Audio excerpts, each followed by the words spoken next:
There's a reason why Italian wines are some of the top sellers in the world, because quality is timeless, and Italy makes some of the best out there.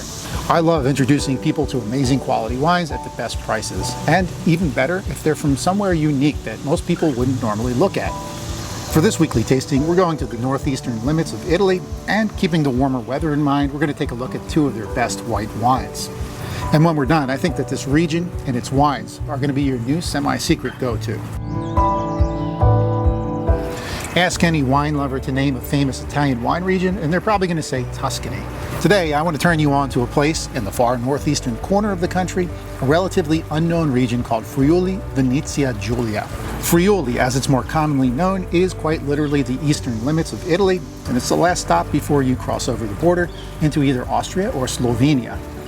And no surprise, the land is a melting pot of Italian, Germanic, and Slavic cultures. The people here speak 3 different languages, including the local tongue, Friulian. In Friuli, they say "a bon pro" as a toast. A bon pro. Where Friuli hugs the Alps in the north, the region is temperate and cool. And closer to the Adriatic Sea in the south, it's more Mediterranean.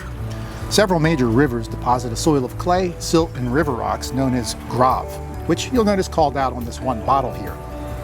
Together, these characteristics make Friuli perfect for producing unique white wines. Because this region was at a crossroads for so many different tribes, there's a real treasure trove of different grapes that were brought here. There are over 20 different grapes that are used in this region. Some of them you're already familiar with, and some maybe not so much. Pinot Grigio is actually the French Pinot Gris and originates in the Burgundy region of France. It came to Italy in the 19th century and is now one of the most consumed white wines in the world. The problem is that a lot of Italian Pinot Grigio is mass-produced and not really that good. In Friuli, most wine producers are much smaller and often family-owned. This means much higher quality boutique-level wines. Pinot Grigio from Friuli tends to be more smooth and silky. In my opinion, I think it drinks more like a German wine than it does an Italian, and maybe we'll see that in the tasting. Ribolla Gialla is an ancient grape, and it's indigenous to this part of the world. The word Gialla actually means yellow and describes the color of the grapes and the wine too. Ribolla was first mentioned in texts dating back to the 13th century, but was almost completely lost to history due to the ravages of an insect known as phylloxera. Ribolla was almost completely wiped out by this pest, and at the turn of the 20th century represented only 1% of the entire vineyard acreage in Friuli.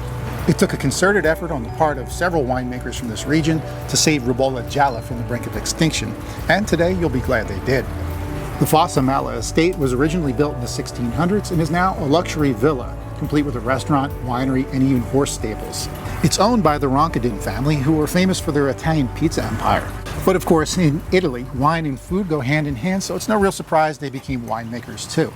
So now that we've located Friuli on the map and we know a little bit about the region itself, let's taste the wines. So let's taste this Pinot Grigio and see if we can detect some nuances that are specific to the Friuli region. And this Pinot Grigio comes from the Grave del Friuli region, which was carved out by alpine rivers and is now covered with gravel and sand, hence the name. The grapes for this wine are cold harvested, and the wine is fermented in stainless steel tanks to maintain that fresh and clean character.